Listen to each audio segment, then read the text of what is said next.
Are people finally starting to ask why Israel can have nuclear weapons and Iran can't? 39 House Democrats have now asked that question. This is a real turning point. Just the fact that anyone has dared put this forward. Let me pull up this letter. This is a letter signed by mostly the progressive caucus of the Democrats. The most prominent one would be Joaquin Castro. It's under his name.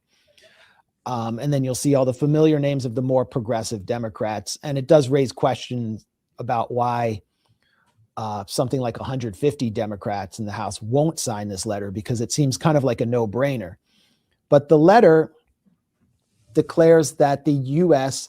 should end its policy of recognizing Israel's strategic ambiguity about its nuclear program at the Dimona Negev nuclear facility, which is completely unregulated and, thanks to U.S. diplomatic cover, can exist without IAEA inspections. And the reason is the U.S. is now waging a war side by side with Israel against Iran in order to supposedly prevent Iran from getting nuclear weapons. The reason Iran has a nuclear program with breakout capacity is because it has faced regime change, warfare from Israel, a secret or ambiguous nuclear power. So this letter makes perfect sense. It's time for the U.S. to acknowledge that it's waging war with a fellow nuclear power, that the UK has been involved in this war, and it is also a nuclear power. And, you know, there's a certain irony here, which is that the US actually helped Iran develop its nuclear program through Eisenhower's Atoms for Peace. Iran's nuclear program didn't begin under the Islamic Republic. It began under Shah Mohammad Reza Pahlavi. I actually visited the nuclear reactor in Tehran that Pahlavi developed for civilian purposes. And now it's a source of concern. Israel at the time actually was helping train Iranian nuclear physicists and scientists.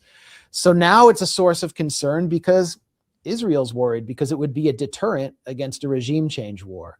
So this letter, you know, rips the cover off Israel's hypocrisy. It mentions Mordechai Vanunu, who, other than Julian Assange and a few other figures, is one of the bravest whistleblowers in history.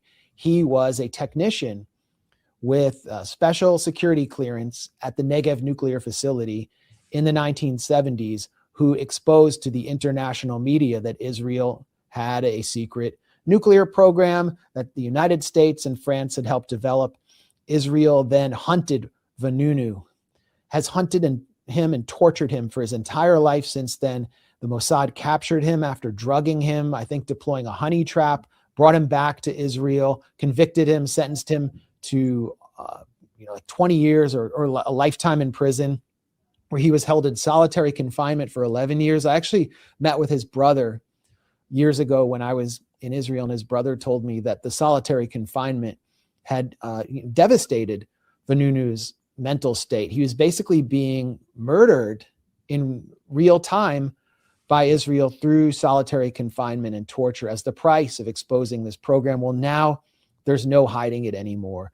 It's under official congressional letterhead. One incident that I wish that Joaquin Castro and the House Democrats had mentioned is the NUMEC scandal, in which nuclear material was stolen.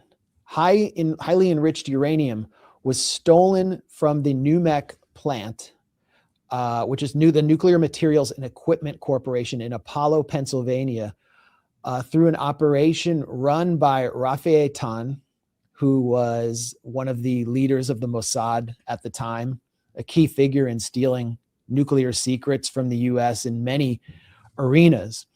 And this entire incident was covered up by James Jesus Angleton, who was a double agent for the CIA and Mossad and was the head of the CIA's Israel account while he simultaneously ran its counterintelligence operations. It's time to understand how Israel obtained its nuclear weapons capacity, not only through secret cooperation with the US and diplomatic cover from the US, but actually by stealing America's nuclear secrets, also in stealing data from the Los Alamos facility.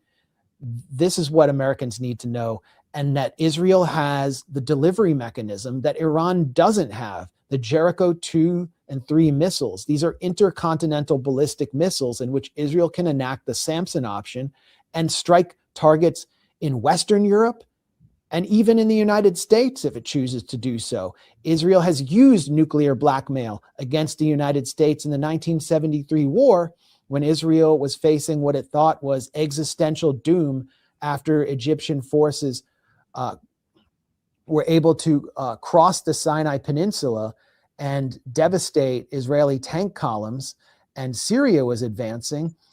There was pressure on Nixon and Kissinger to authorize a massive shipment of weapons. And according to Jonathan Pollard, the Israeli spy who penetrated U.S. naval intelligence and is now an Israeli politician and friends with the U.S. ambassador, Mike Huckabee, according to an interview with Jonathan Pollard recently, the Israeli intelligence took the U.S. ambassador to an airfield in the Negev desert, presented them with an Israeli jet with a nuclear weapon strapped to it, and said, "We are going to deploy a nuclear weapon on Egypt unless you authorize this shipment of weapons." So nuclear blackmail, nuclear theft, and the torture of whistleblowers is the source of Israel's nuclear weapons program. And it's now out in the open, and it's time for the U.S. public to pressure their lawmakers to add their names to this letter.